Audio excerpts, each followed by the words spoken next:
Bismillahirrahmanirrahim. Setelah sekian abad, akhirnya ya kita mulai di konten pertama, konten tutor, ya, seperti yang udah aku janjikan. Konten tutor tes potensi akademik akhirnya dimulai. Oke. Sebelumnya selamat pagi, siang, sore, malam buat teman-teman dimanapun berada, dan selamat datang di konten bedah soal tes potensi akademik. Dan kali ini kita masuk di serial persiapan seleksi bakat skolastik LPDP 2025 oleh si tutor tercinta kita. Aduh, si tutor tercinta gak tuh? Oleh aku lah. Jadi ini soal aku buat dari hasil aku mainan KBBI di aplikasi Android ataupun di web via PC.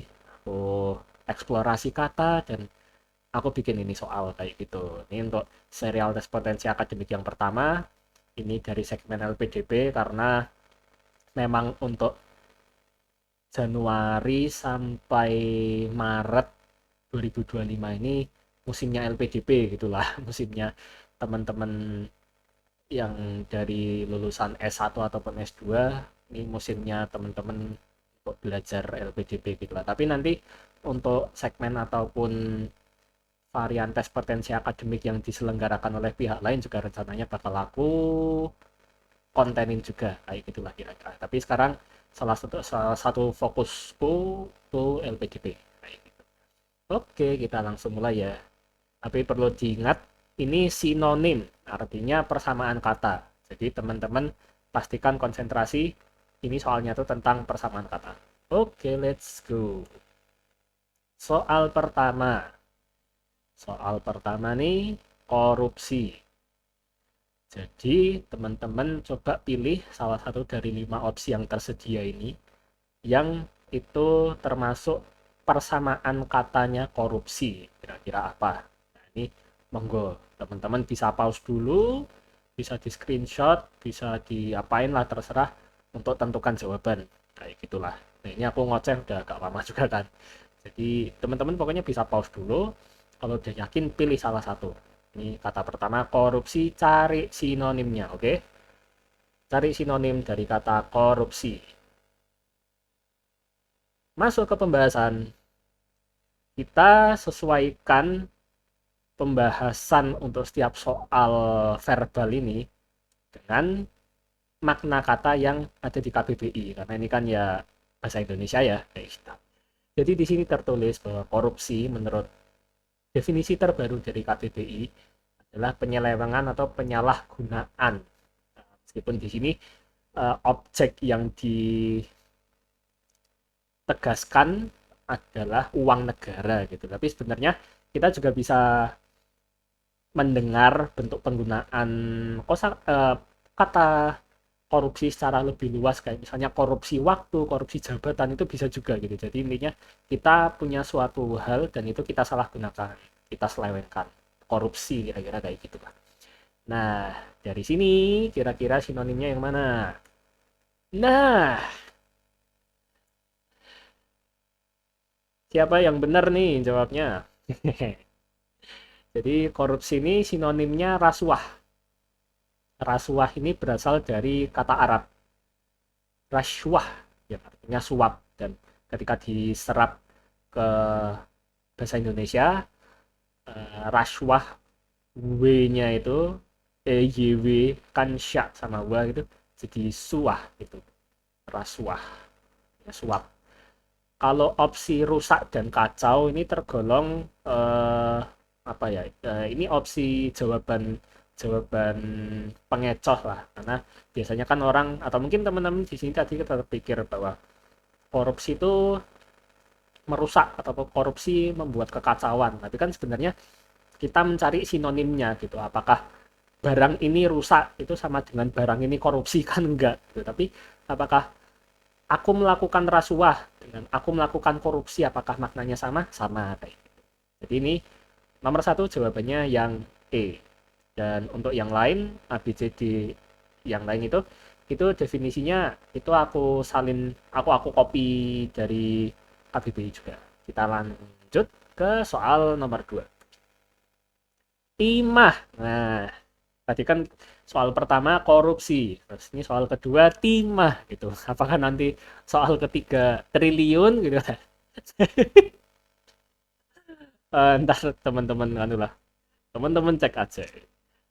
Harusnya ada timestampnya juga di deskripsi.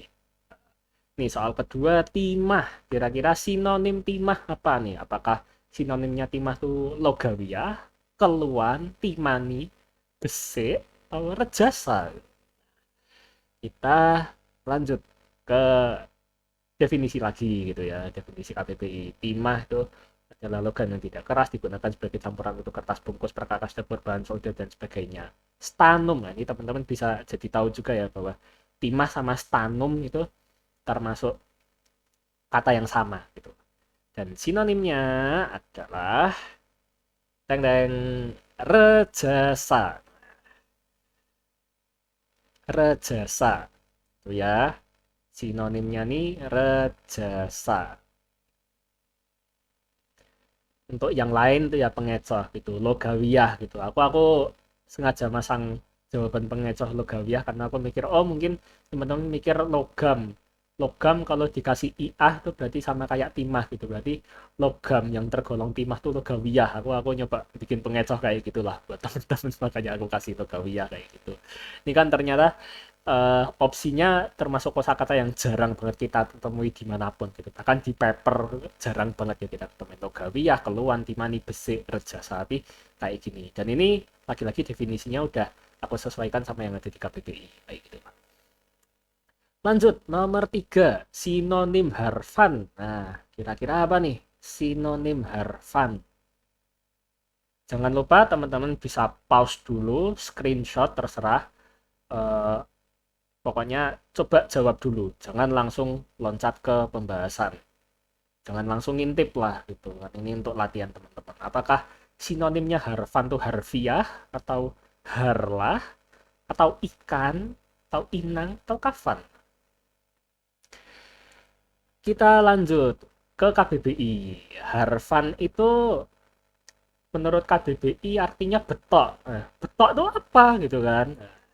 Aku cek betok. Ternyata betok nih maknanya bisa ada 3 opsi nih. Opsi pertama, ikan yang hidup di ekosistem perairan tawar dan payau ukurannya mencapai 25 cm dan seterusnya. Tapi let's say ikan. Gitu. Opsi kedua adalah hangus. Hangus oleh air keras dan sebagainya. Dan yang ketiga, keris. Gitu. Jadi betok ini bisa berarti ikan, bisa berarti hangus, dan bisa berarti keris. Gitu. Nah, dan kita bisa cermati tadi di opsi jawaban bahwa ya yang ada adalah ikan gitu. Kalau misalnya di sini opsinya aku nggak ngasih ikan tapi aku kasih misalnya keris gitu, nah berarti kuncinya yang keris gitu. Tapi eh, untuk soal yang normal harusnya nggak mungkin apa ya ada 2 jawaban yang sama dan itu bersamaan gitu kayak misalnya ini kan harapan tadi menurut KBBI artinya bisa ikan bisa keris gitu harusnya nggak mungkin A keris B ikan gitu nggak mungkin jadi salah satu doang yang dipakai dan ini bisa jadi catatan buat teman-teman bahwa uh, satu kata di dalam bahasa Indonesia tuh bisa jadi dia maknanya tuh lebih dari satu dan tugas kita ketika mengerjakan sinonim ini adalah menentukan kira-kira konteksnya apa nih yang bikin kita yakin bahwa oh makna yang dimaksud tuh makna yang ini gitu dan di sini harfan ikan gitu harlah hari lahir harfiah tuh ya secara hakikatnya gitu inang inang ya mirip kayak induk itulah kafan kain putih pembungkus mayat gitu. Tapi jangan mikir anu ya penjual kain kafan di TikTok yang pakai live ala-ala hantu gak jelas gitu ya. Oke lanjut. Soal keempat, muai. Artinya apa nih? Muai. Oh, bukan artinya, sinonimnya. Oke. Muai, muai. Mungkin teman-teman pernah dengar muai, pemuaian atau apa gitu kan. Kira-kira sinonimnya apa? Jangan lupa di pause dulu dan coba kerjakan sebisanya. Tentukan. Kira-kira apa nih muai? Panas, tuai, bidang, kembang, kimia. Kira-kira yang mana? Jangan muai, tuai. Artinya sama, jangan-jangan. Atau muai itu kan. Nah, gimana nih? Kita masuk ke pembahasan. Muai ini artinya menjadi besar, tentang benda yang dipanaskan, direbus, digoreng, direndam dan sebagainya. Mengembang bisa juga artinya bangun kan. Adonan roti dan sebagainya ya. Adonan roti yang mengembang, memuai. Besi memuai bisa juga. Dan kuncinya adalah kembang. Kembang tuh buka lebar, buka jadi melebar gitu, membentang. Kalau panas itu kan, panas ini bukan bukan sinonimnya muai. Panas itu menyebabkan pemuaian, iya, tapi bukan persamaan katanya gitu. Misalnya, aduh, aku sakit, badanku panas gitu kan, nggak mungkin badanku muai gitu. Kan nggak mungkin gitu ya. Terus ini aku nemu dari KBBI juga, teman-teman bisa cek sendiri. Tuai itu tidak sama dengan menuai. Teman-teman bisa cek. Kalau menuai itu ya memetik gitu. Tapi kalau tuai itu artinya ani-ani. Dan ani-ani itu artinya apa? Nah, cek aja di KBBI. Surprise itu. Bidang kira-kira makna, definisinya di KBBI seperti itu, dan kimia ya of course, chemistry gitu. Lanjut soal nomor 5. Oh ya, tadi kan nomor satu korupsi. Terus tadi juga ada timah gitu ya. Korupsi, timah, Harvan Muai gitu. Apa kayak kayak korupsi, timah, oke oke oke oke oke oke oke oke. Lanjut aja. Yang itu di skip aja. Eh Sandra. Wah, tadi kan Harvan Muai, tapi Sandra. Sandra. Apa nih Sandra? Apakah artis? Oh, bukan. Nggak ada opsi artis di sini. Nggak ada opsi artis. Kira-kira sinonimnya Sandra ini apa? Apakah penjara, tanggungan, jerat, paksa, sepihak? Kira-kira yang mana? Monggo, teman-teman bisa pilih. Udah pilih? Oke, kita lanjut ke pembahasan. Sandra itu artinya orang yang ditawan untuk dijadikan jaminan atau tanggungan. Juga bisa didefinisikan sebagai orang yang tergadai bekerja di tempat orang untuk tanggungan utang. Tapi untuk yang kedua tuh agak jarang sih. Kita lebih seringnya dengar yang pertama gitu, kayak uh, apa namanya, warga Palestina yang disandra atau dan seterusnya kayak gitulah. Uh, dijadikan jaminan, dijadikan tanggungan untuk suatu hal. Jadi kuncinya di sini yang B, tanggungan. Apakah orang yang jadi sandra itu masuk penjara? Bisa jadi, tapi kan bukan sinonim, bukan persamaan katanya gitu. Apakah orang yang disandra itu dipaksa? Ya jelas gitu, siapa sih yang mau disandra, tapi kan itu bukan persamaan katanya juga, makanya itu pengecoh kayak gitu. Gitu ya teman-teman. Lanjut ke soal nomor 6. Ini kan Sandra, itu apakah Dewi gitu? Oh bukan, Dewal, Dewal ternyata. Dewal, Dewal ya. Dewal. Habis Sandra Dewal gitu soalnya di sini ya. Oke, Dewal nih kira-kira apa nih? Sinonim katanya Dewal nih apa? Jadi kayaknya susah-susah semua ya. Apakah tepi, apakah yubil, apakah kolim, piruca, oniomania. Apa nih oniomania?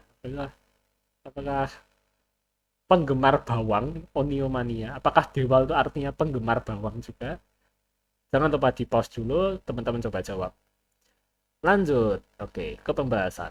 Dewal ini artinya daerah lapis pertama di luar kampung, biasanya bagian hulu sungai. Contoh penggunaan katanya di dalam kalimat adalah peringatan dini banjir dapat diketahui dengan melihat awan hitam yang ada di daerah Dewal. Jadi daerah yang pinggiran gitulah, daerah yang terluar dari suatu wilayah. Jadi kuncinya yang A, yang paling mirip lah. Jadi sinonim tuh bisa jadi memang kata yang selalu apa namanya, selalu persamaan kata persis, atau juga yang maknanya paling mirip kayak gitulah. Mengerjakan soal sinonim di dalam segmen verbal itu kira-kira logikanya kayak gitu.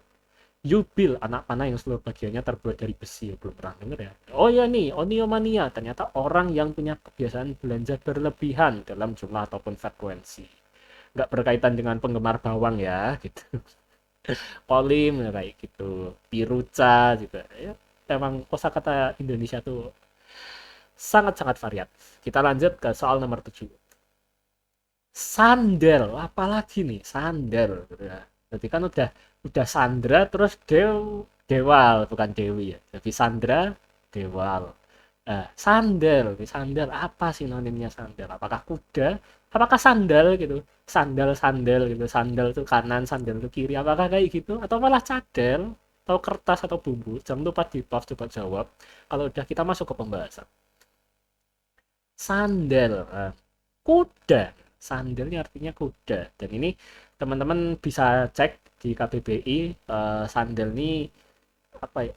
Dia berkaitan dengan diksi dari salah satu daerah di Indonesia sih. Jadi termasuk kosakata daerah lah kira-kira kayak gitu. Sandal sinonimnya kuda. Di KBBI kuda ini dijelasin rinci. Mamalia berkuku kecil dan oval dan seterusnya gitu. Tapi ya kuda gitu lah. Kita udah tahu lah kuda kayak apa gitu. Sandal ya itulah yang teman-teman pakai tiap sholat Jumat buat teman-teman cowok muslim gitu ya. Cadel tuh kertas ya, kertas bumbu yang sedap gitu ya. Lanjut soal nomor 8, Demi ya, jadi kan Sandra Dewal berarti sandal Demi gitu kok. Pokoknya coba jawab lah, ayo kira-kira sinonimnya Demi ini apa? Apakah sumpah, apakah semi, apakah pertaruh, jamin gitu. Kira-kira yang mana nih? Jangan lupa dijawab, bisa di pause dulu kalau udah kita masuk ke pembahasan. Demi ini artinya ternyata dibagi jadi 5 kan maksudnya. Demi ini adalah salah satu kata yang maknanya tuh lebih dari satu, makna ganda gitu lah, maknanya banyak gitu. Bisa artinya kepentingan, bisa artinya tatkala, demi untuk kepentingan tuh kayak misalnya demi lolos LPDP aku nonton videonya Vitutor, itu bisa kayak gitu. Atau nih satu demi satu dari soal-soal Vitutor Hafiz di YouTube aku tontonin, tuh. Dan di sini sebagaimana yang ada di opsi, yang tersedia adalah per gitu. Jadi kuncinya yang C, yang per. Kalau sumpah, eh, kata demi itu memang dipakai untuk sumpah, tapi eh, apa ya? Tapi demi itu bukan sinonimnya sumpah gitu. Tapi demi bisa dipakai untuk bersumpah gitu, kayak misalnya atas nama, demi, atau bahkan untuk, kata untuk pun bisa dipakai untuk sumpah serapah gitu ya, atau janji apa apalah gitu.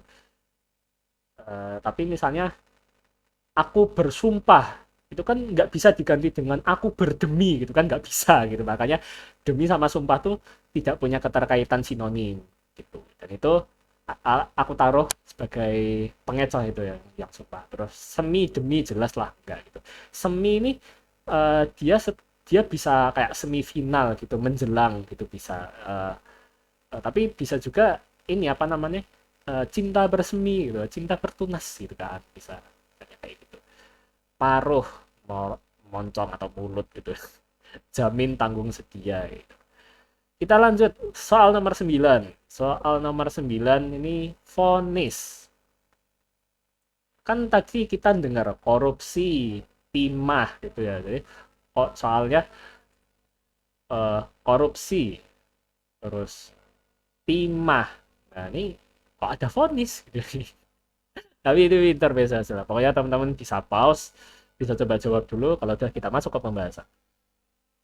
Vonis ya, ini artinya adalah putusan hakim pada sidang pengadilan yang berkaitan dengan persengketaan di antara pihak yang maju ke pengadilan. Hukuman pada perkara pidana. Vonis tuh kayak gitu. Meskipun dalam penggunaan yang lebih luas bisa juga ya, contohnya tuh dokter memvonis umur pasien tidak panjang lagi, ya itu bisa juga gitu ya. Ya kira-kira gini lah, vonis. Jadi artinya yang yang termasuk sinonim yang putusan, hasil memutuskan. Kalau final kayaknya belum tentu deh, karena aku bukan orang hukum ya, bukan bukan pengamat hukum, background pendidikan bukan dari hukum juga. Cuman eh, kayak vonis itu masih bisa berganti gitu. Misalnya vonis awalnya 6 tahun, akhirnya jadi 4,5 tahun, akhirnya jadi bebas gitu kan. Kayak misalnya salah satu polisi yang nembakin bawahannya itu kan awalnya vonisnya apa, akhirnya apa, kan bisa kayak gitu. Jadi belum final gitu. Tidak semua vonis itu final. Dan Dan vonis sama final tuh bukan sinonim kata kayak aku masuk babak vonis, aku masuk babak final, enggak juga gitu. Pernyataan, pemakluman, pemberitahuan. Nah, sidang, di dalam sidang mengeluarkan vonis, tapi sidang dan vonis itu bukan kesamaan kata juga. Lepasan enggak juga sih kan. Putusan, lepasan ini yang lepasan ini sengaja aku buat sebagai pengecoh agar teman-teman mikir, oh lepasan sama putusan kan sama-sama terlepas, terputus, apa, berpisah. Oh berarti D sama E bukan jawabannya. Ternyata kan hasilnya yang E, bahwa vonis itu adalah putusan hukum gitu. Hasil hasil yang keluar dari sidang hukum, terlepas hasilnya itu udah final atau belum. Makanya vonis itu putusan. Lanjut ke nomor 10, nomor terakhir. Hakim, kira-kira sinonimnya apa nih? Apakah hikmah, apakah adil, apakah jaksa, tegas, atau juri? Nah, yang mana nih? Bisa pause, bisa jawab. Kalau udah, kita masuk ke pembahasan. Hakim, nah ini dari kata Arab, hakim, pengadil. Gitu. Jadi bisa diartikan seperti orang yang mengadili perkara dalam pengadilan atau mahkamah. Pengadilan juga hakim, juri penilai atau bisa juga. Misalnya hakim garis lapangan hijau itu kan ya wasit gitu. Wasit kan juga juri gitu. Jadi di sini sinonimnya hakim adalah juri gitu. Tegas, adil itu adalah sifat yang idealnya dimiliki oleh hakim, tapi itu bukan sinonim. Soalnya hakim itu kan subjek, bisa profesi, bisa orang yang melakukan suatu hal, itu hakim. Jadi antara kata sifat sama varian subjek itu tadi, varian profesi itu bukan sinonim kayak itulah. Hikmah, jaksa juga bukan, ya hakim sama jaksa itu beda gitu. Hakim itu pengadil, kalau jaksa tuh menyampaikan dakwaan atau tuduhan, jadi beda. Nah, terus ini kan tadi kita udah ngerjain 10 soal ya. Nah, sebagai surprise, ini di Vtutor Hafiz ini selalu ada yang namanya teori soal nomor 11. Ini sebuah gebrakan edukasi baru gitu ya. Dan teman-teman bisa lihat sendiri. Soal nomor 11. Nah, teori soal nomor 11, teman-teman bisa jawab nih. Sebagai PR ya, sebagai sebagai penutup, sebagai oleh-oleh belajarnya buat teman-teman nih, teman-teman bisa kerjain nih soal nomor 11, yaitu koruptor. Kira-kira persamaan kata dari koruptor itu apa? Apakah bangsat gitu? Apakah sinonimnya koruptor itu bangsat gitu, atau koruptor itu bedebah atau bajingan atau biadab atau bodoh? Nah, teman-teman bisa kerjakan. Itu 10 soal sinonim dari aku untuk persiapan seleksi batas skolastik PPDB 2025, dan aku kasih teori soal nomor 11 nih buat PR ya. Teman-teman yang mau jawabin teori soal nomor 11 bisa langsung ketik di kolom komentar. Dan kalau teman-teman punya request, punya permintaan, oh kak bahas materi ini, segmen ini, bab ini, bisa tulis juga di kolom komentar. Dan sampai jumpa di video dan konten-konten selanjutnya. Oke, oke.